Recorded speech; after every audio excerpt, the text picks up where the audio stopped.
Good morning, fellow RCers. This is my Dynum PT-17. I pimped it out a little bit.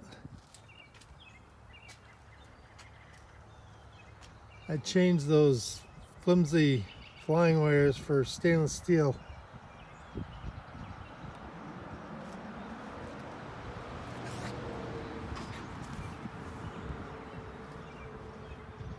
It's got the Calais decal set on it. Those decals are fantastic.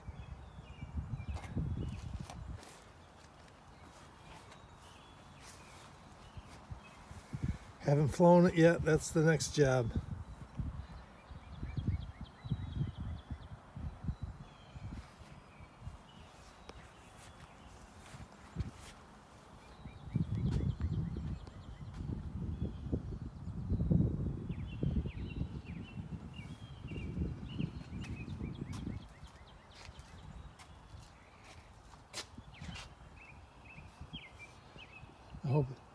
I hope it flies as good as it looks.